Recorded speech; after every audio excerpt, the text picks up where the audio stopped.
What's up, my reseller friends? Welcome back to my channel. My name is Sabrina. I thrift to resell on eBay and Mercari. In this video, I'm going to go over 12 items that I cherry picked out of my what sold from this last week, just to show you what's selling for me and maybe give some tips and tricks along the way.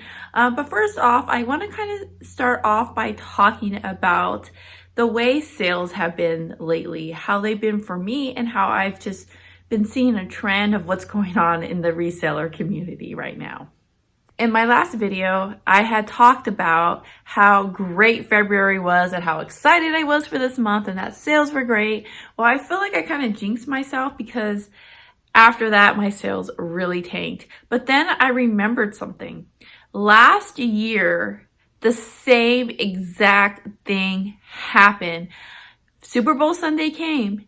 And then I remember it was like 2 weeks that my sales were dead. And I remember blaming it on the Super Bowl because it was ever since the Super Bowl that my sales just couldn't pick back up. So I don't know what it is, guys, about this time of year. Another thing that happened was I went out of town for a couple of days. So that really hurt me this week. So normally at the end of a week, when I count how many items I shipped out for the week, it's normally somewhere in the 70s. But this time I think it was 56 items I shipped out. So my sales were absolutely low this week. But I think it was probably Friday night that I feel like my sales started to pick back up again, and I feel like I'm back on track. I heard this, I think it was from the Daily Refinement YouTube channel. He was talking about how your eBay store should be in a place where even on a slow day, your sales are still enough. And that really stuck with me, and I feel like I really want to work on getting to that spot where my slow day is still a good day. And I think the best way to get there would probably be just to keep listing. Like, just list. Figure out ways to list faster. Figure out ways to get better inventory. Do what you got to do to get to that spot where you could still, even if I sell one thing, if it's a good quality item that day, that is efficient enough. And that's just really where I want to be with my eBay business. And I think that's just great encouragement because there are going to be slow days no matter what. And if we just let these slow days discourage us and slow us down, then that's a problem. We've got to find ways to rise above those. And then the other thing I wanted to bring up is that a lot of resellers right now, I'm just seeing this a lot, like in the community, just comments that people are making on Facebook or on YouTube, where people are blaming the winter updates for the slow sales. People are saying every time eBay does one of these updates, our sales drop. So I've been just like really thinking about that and trying to think of like the logic behind that and if I think that there's any truth to that. And I talked to my husband about it, and him and I kind of had a little bit of a conversation. I want to get his input because he's a computer programmer. So I was just curious like what he thought as far as, you know, like glitches in eBay. Are these updates really causing people's sales to drop? And his opinion was that obviously he doesn't work for eBay, so he doesn't know. His opinion on it was when you're doing updates like that, absolutely there could be glitches. But what we got to remember is that eBay wants you and I to get sales more than you and I want to get sales. They want us to be successful because when we make money, they make money. So if they're going to be doing something that's causing the glitch or that's causing our sales to drop, they've got some very like smart people that make a lot of money working for eBay that's going to do what they can to fix those problems or to stop that from happening. Because again, they want you to get that sale. They want me to get sales. So we got to remember that about eBay instead of like getting like frustrated with them or like thinking that it's their fault that our sales are down. They are not out to get you. Yes, there are things within like the eBay bots that I feel that like certain stuff that happens, I believe do affect your performance. Like if you get a return open on you for a defect, stuff like that is probably going to lower you in the algorithm. And it's not that eBay doesn't want you to get sales, but now they're just going to be favoring other sellers that are not getting defect returns. So that's just kind of, I believe that's the way that their algorithm kind of works. Like there's not anybody sitting behind a computer that's like out to get you and out to like hurt your sales. So when things like this happen, you get a case open against you, stuff like that, you just got to work a little bit harder to get yourself back out of that little ditch that the eBay bots have put you in. So, but anyways, it is possible that there can be some glitches, but at the end of the day, to me, it seems like eBay's working just fine. I'm not seeing anything wrong. So what I think is the reason why every time they do these updates, our sales seem to be low is because they happen to be doing these updates during the times that they know that the sales are going to be down. So I really don't think that eBay is to blame. I could be wrong. I don't know everything. Trust me, I'm not like pretending to know. This is just, since this is my channel and my video, this is just me expressing what I think. But at the end of the day, who really knows, right? With all that said, I'm just going to go ahead and show you some of my recent what solds for the week. Like I said, sales were down this week, so I just picked out a couple of things that I thought were worth mentioning. And I do have some Mercari sales thrown in there too as well. Hey, look guys, I'm back at Disneyland. All right, so first item is this vintage cat plush. I always, if I see plush that has the Russ, the RUSS on it, I always pick it up. So it looks like this. You can kind of see it right there, the Russ. They're the same brand that made like the troll dolls. So they made a lot of like toys and plush and stuff back in the 90s. So whenever I see that, then I know that it's likely vintage and I always pick it up. This didn't sell for too much. It only sold for $13 plus the cost of shipping. But the reason why I wanted to share this one is because it had a little bit of a sweet story behind it. And it was kind of a reminder to me, one of the reasons why I just love reselling so much. So the person who bought this left me a little note in the checkout.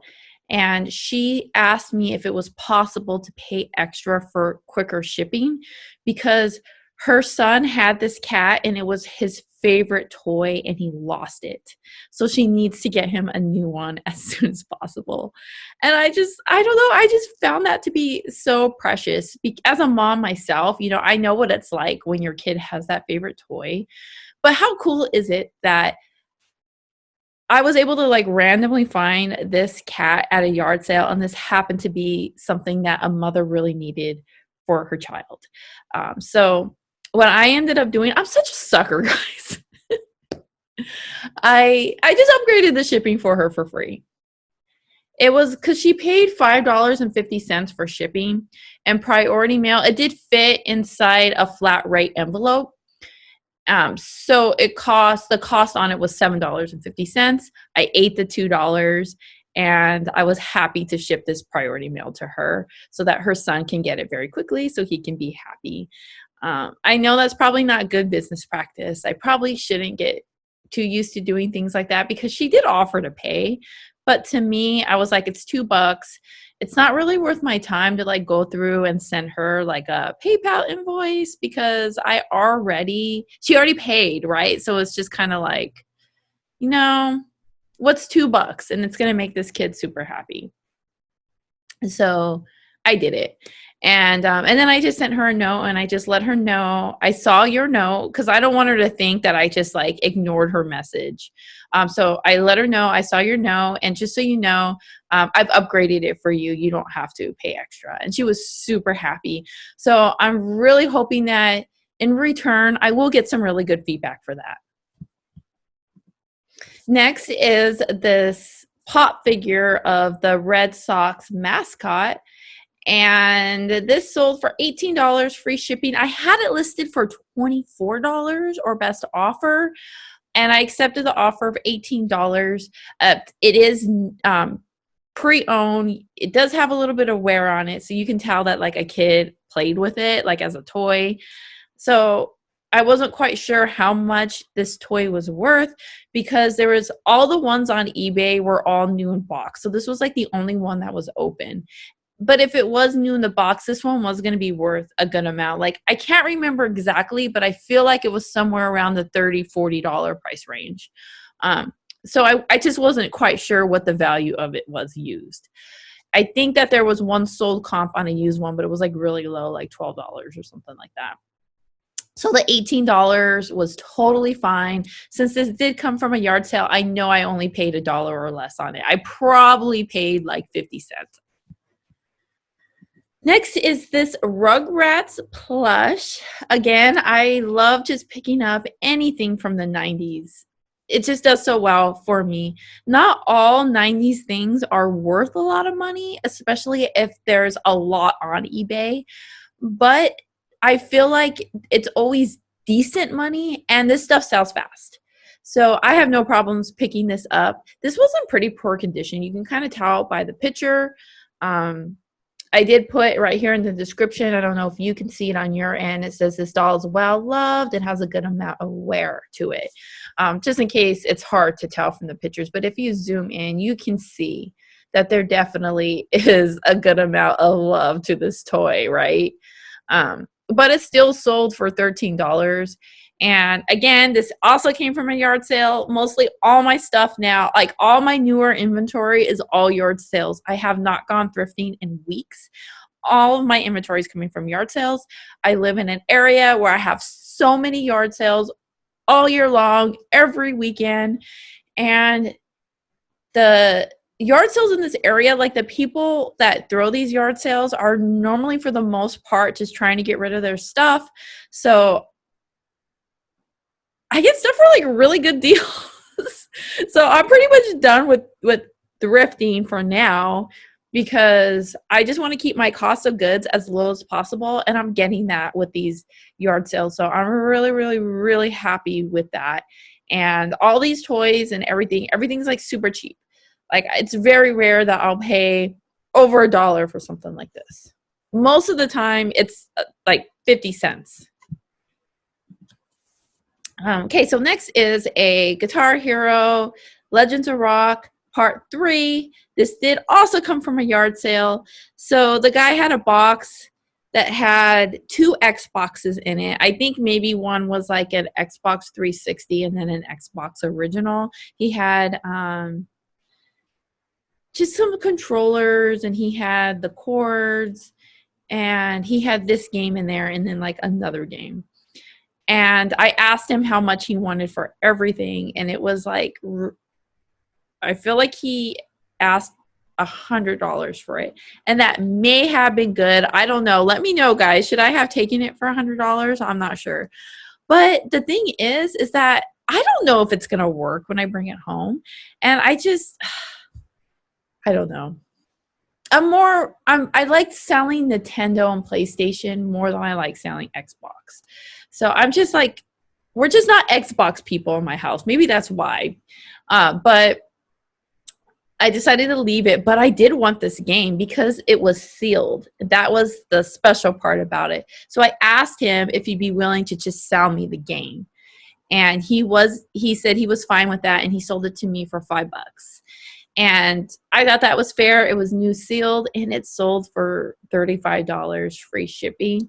I had this one cross-posted on Mercari. Someone kept trying to send me an offer, but the problem is some items I don't want to take offers on. Like for me, $35 was it. I wasn't going to go any lower. So a lot of times if people on Mercari will send me a message, because now people aren't going to send me the offer on eBay because I didn't have best offer turned on, but on Mercari they can still send the offer. So I just had to explain to this person. I think I had to explain it to another person. I just said, because this is a new listing, unfortunately I'm not taking offers on it right now, but if it's still available in a couple weeks and you're still interested, feel free to try sending the offer again. But thank you so much for your interest. I super appreciate it. So that's normally how I handled that. Okay. So you may want to pause this video and zoom in on these DVDs if you are interested in selling DVDs or if you sell DVDs, because every single one of these DVDs in this picture were not worth my time to list.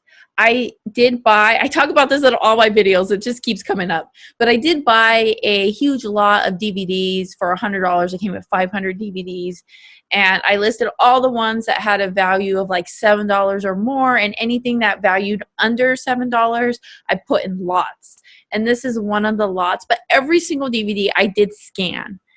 Some of them I didn't though, but they were ones that I already knew because I've already checked comps on them before. So some of them I did need to scan. But for the most part, I knew for a fact that none of these were going to sell for over $7. So, I mean, maybe they would have if I wanted to leave them on my store and let them sit there for a while. Maybe someone eventually would have. But these were just ones that I just didn't want to list individually. So if you just wanted to take a quick look and just know that if you see these, just to keep looking because they're not worth much. Generally, the rule of thumb with DVDs is if it is a popular movie, it's probably not worth much. Of course, there's always exceptions to everything, but that's just like a general rule that I stick by. If I see a movie like The Wizard of Oz, Willy Wonka, like I think we have like an Austin Powers in there, Shrek 2. These movies, there's like billions of them out there in this world. They're not hard to get. So, and then most of these you can even stream. So, but anyways, I did bundle this all together. Instead of just redonating these movies, I decided I still want to try to make something off of them. And it sold for $35, but it did cost me $10 to ship it. I did ship it medium mail. So I came up with about $25 before eBay fees. Not too bad for something that I just would have just probably donated back to the Goodwill anyways. So I was glad that I did make this bundle. It was worth it to do that. Speaking of Shrek, this plush, it's actually a puppet plush. He comes from Shrek. He's the gingerbread man. It was a 13-inch puppet. Really cool. Oh, by the way, this one and the next 4 sales I'm going to show you all came from the same yard sale. Or actually, I should rephrase it. It all came from the same house, because 2 Fridays ago, I went to this one yard sale. It was literally right across the street from my daughter's school. So I saw the yard sale. I was taking her to school, and after I dropped her off, I went back to the yard sale and I bought tons of stuff. And then on Saturday, when I was going around to more yard sales, I was like, you know what? That yard sale was super awesome. Let me go drive by it again, because it's right by my house. Let me go drive by it again. Maybe they put new stuff out. You never know. So I did. I went back, and sure enough, they did put more stuff. So I spent more money. And then the following weekend, they had another yard sale. And I was like, okay, well, let me ask them if they brought more stuff out. And they did. So I bought more stuff. So at that yard sale, at that house, I've probably spent close to around like $150 to $200 between those 3 different times that I went. But each time, I like filled up my trunk with stuff. I bought so much stuff at that yard sale, and I don't even know if I've listed half of it. I still have tons of it left in my garage that I still have to list. So this one and the next 4 listings all came from that same yard sale. Again, because I do huge bundles, like I'm not 100% sure how much I pay for each thing, but in general, I would say each item I paid 50 cents to $1 for. So this gingerbread man sold for $20 plus the cost of shipping. And I have noticed that when I do list Shrek stuff, it does sell. So I normally look out for Shrek. Not necessarily the movies, but the toys do sell pretty good. And then this one was, so I saw that it was the brown M&M, and the most common M&Ms that we see all the time are the red, yellow, and green that we always see. I never really see the brown M&M, so I thought that this one was probably more rare. And yeah, I mean, I was able to sell her for $18 free shipping. I did accept an offer on her. I think I had her listed for $20 and someone sent me that $18 offer and I was super happy to accept that. And then this one is a Furby adult size costume. And actually, from the same yard sale, I did find 3 Furbies. Pretty cool. Of the 3, 2 of those Furbies sold on Mercari. One of them sold for $300. It was a super rare Furby. And the person who bought it was so freaking excited. She was like, I've been looking everywhere for this. Like, she was so excited for it. She made $300. And then the other Furby, it was vintage. It was a 90s one, but it didn't work. Like, we tested it. We put batteries. I tried everything to try to get that little guy to work, and he would not work. So I had to list him as not working, but it's still sold on Mercari for $26. I do still have one more listed on eBay and Mercari. It is a newer Furby, and it's one that's like more like, I don't know, it's just like really cool. Like, his whole face is kind of like interactive. That one hasn't sold just yet, but I'm pretty sure it will. And then I also got this adult size Furby costume. And the person who bought this left me a message in the checkout saying that they had been looking everywhere for this adult size costume and that they were super excited and they thanked me. It's like, what? You're like giving me money and then thanking me? Like, that's crazy. But you know, that's just, it goes back again to like what I love so much about reselling is I love that I can find things that people are looking for. And yeah, this one wasn't listed anywhere on eBay. The only thing that I could find close to kind of help guide me towards how much to list it for was there was a sold one on Poshmark. And I think it sold somewhere between $30 to $40, around that price range. And I was like, you know, I'm just going to list it at $50 or best offer and see what happens, plus shipping. And someone just straight up bought it for the $50. Could I have sold it for more? Maybe. But if I'm being honest, I know that this cost me $1. I know that for sure, that this one was $1.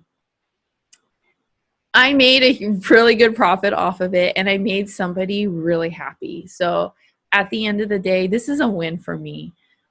Maybe I could have made more, but you know, I did my best and I'm happy with the outcome.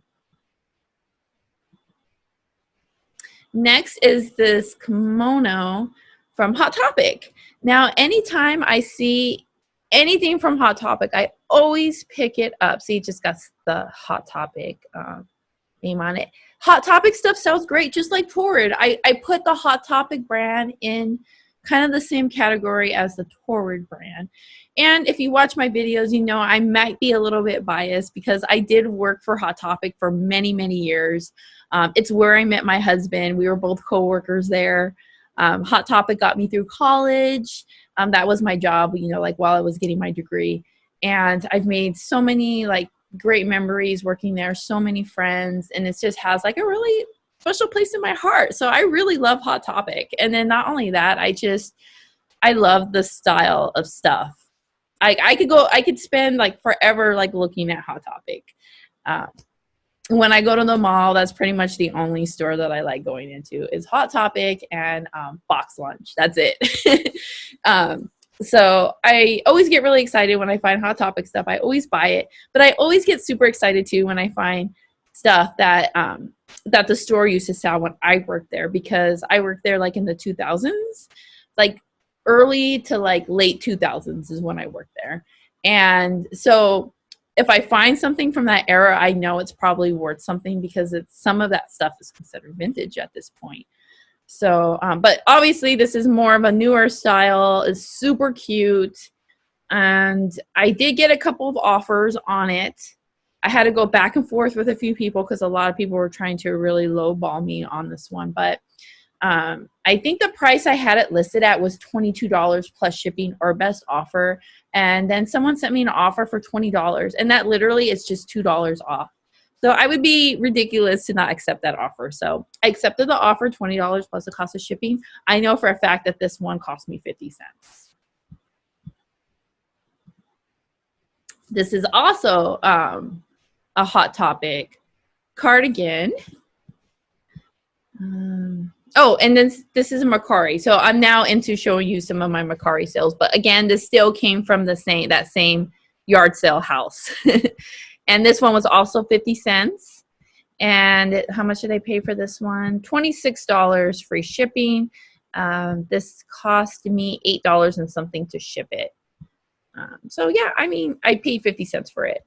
That was a pretty good turn. Oh, and it sold fast. Same thing with that kimono. These were like super fast sales. All of these from this yard sale, they're so fast. Okay, next is this Barbie shirt. And I wanted to show you this one because one of my most popular videos on my channel is a video I made about Barbies and how to sell them. And I wore this shirt. So I bought this shirt for that video and I wore it in the video. It's like my second most popular video. Even though I actually hate it because it was one of my first videos, but oh gosh, when I go back and look at it, I'm like, that's so embarrassing. But I still leave it on my channel because it's got like a lot of views. But this was from that video. I think I paid like $18 for it on Poshmark. And then I went on and I sold this on, I used it for what I wanted it for, and now I sold it on Mercari for $25. And yes, I did model this picture. Sometimes I like to model my clothes because like this shirt, for example, I feel like certain things you got to see what it looks like on to really get the feel for what it looks like. So that's why I modeled this one. Typically, I don't like to model clothes. For one, I'm just embarrassed. But then for two, it takes more time to list. Like when it's just hard for me to find that right little pose, and it just adds more time to the listing. So I really only am going to model something if I really, really feel like it's going to make a difference. Last item I have to show you also came from a yard sale. I think this one was $1. It is a Piglet costume, and it is from the Disney store, but it's more of a vintage piece. Let's see if I can show you the tag. Like that's the vintage style Disney store tag. And Winnie the Pooh stuff in general just sells really well. Yeah, so I sold this for $34 free shipping. This was barely under a pound. Like I think it was like 14 or 15 ounces. So I was able to ship it first class. So I think it cost me somewhere around $6 to ship it. So I still made a really great profit off of this. I will always, always pick up Disney store costumes. I don't care what time of year it is. These things sell. People buy these all year long. And the reason is because people dress up their kids to go to Disney parks. People dress up their kids for birthday parties. Kids like costumes to dress up just for fun. There's always a demand for these kid costumes. So I always pick them up. Always, always, always, always, especially if they're like a good deal. Like I feel like I would pay up for some of these Disney costumes too if I see them. Like if I see them at a thrift store, they're like somewhere between $5 to $10. I may still buy them. They're just, and they normally sell very quickly for me too. So yeah, so there's that. All right, my friends, thank you so much for hanging out and watching this video. I hope you found it useful in any way at all. Don't forget to like and subscribe, and never forget, when you thrift upon a star, your dreams come true. I'll see you all in my next video. Bye.